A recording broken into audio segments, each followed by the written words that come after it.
His voice moves through my fear like song, a lullaby the dark obeys,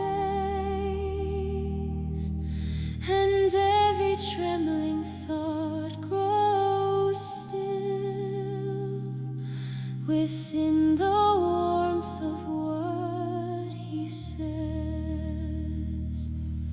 He speaks and all my storms grow small, like waves that hush upon the shore.